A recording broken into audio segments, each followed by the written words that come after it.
उत्पत्ति ग्रंथ अध्याय 49। याकूब का पुत्रों को अंतिम आशीर्वाद।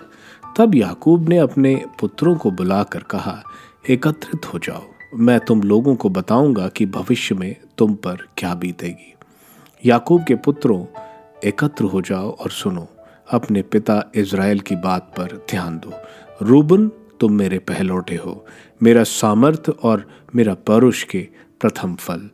तुम्हें सम्मान और सामर्थ्य में श्रेष्ठ होना चाहिए, किंतु तुम जल प्रवाह की तरह उद्दंड हो। तुम श्रेष्ठ नहीं होगे, क्योंकि तुम अपने पिता की शैया पर सोए। तुमने अपनी पिता की शैया को अपवित्र किया।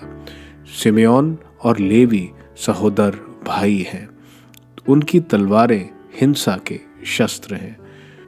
मैं उनकी बैठक में उपस्थित नहीं होऊंगा, मैं उनकी सभा में सम्मिलित नहीं होऊंगा।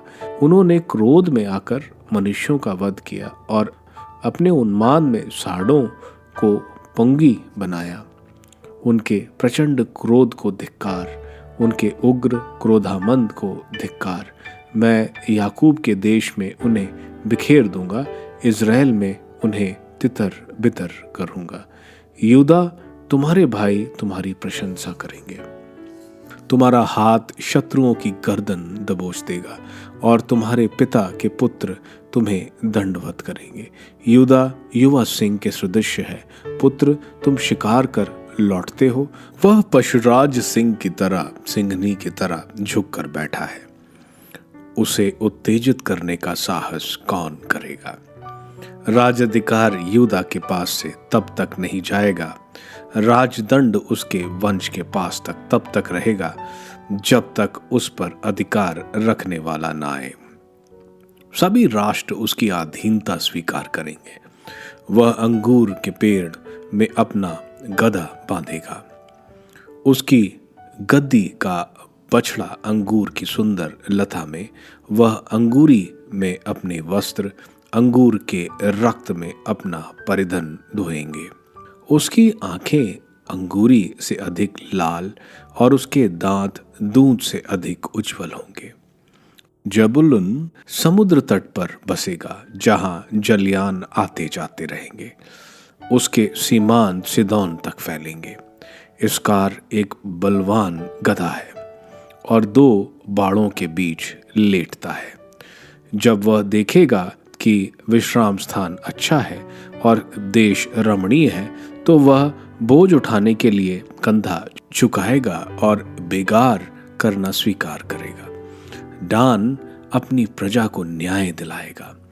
वह इज़राइल के वंशों में से एक है। डान मार्ग में पड़ा हुआ सांप, पथ के किनारे पड़ा हुआ नाग होगा, जो घोड़े की एड़ी काटेगा, जिससे घोड़सवार पीछे की ओर गिरेगा। प्रभु, मैं तेरे उद्धार की राह देखता हूँ। जब छापामार गाद पर आक्रमण करेंगे, तो वह उन पर पीछे से टूट पड़ेगा। आशौर का भोजन पुष्टिकर होगा, वह राजकीय स्वादिष्ट खाद्य तैयार करेगा। नफ्ताली स्वच्छ छंद विचरने वाली हिरनी है, उसके हिरनौटे सुंदर हैं। यूसुफ एक युवा सांड है, जलस्रोत के पास रहने वाला युवा सांड। वह चारागृह की दीवार लांघ जाता है।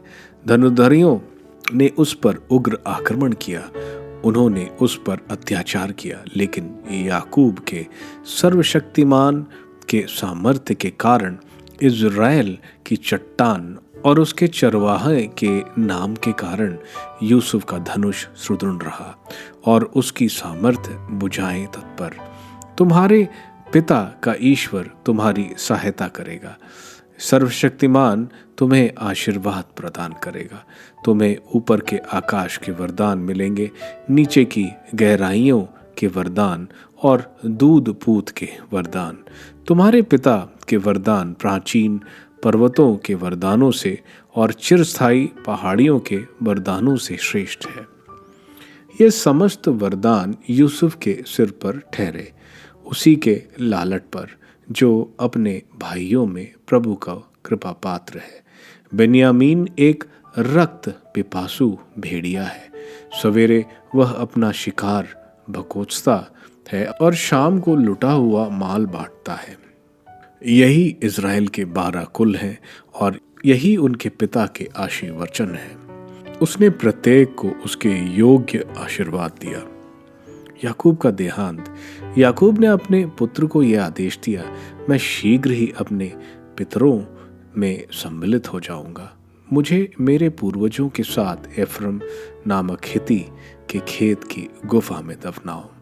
वह गुफा कानन देश में मामरे के पूर्व मकपेला के खेत में है। इब्राहिम ने उसे निजी मकबरे के लिए एफ्रोम हिती से खरीदा था।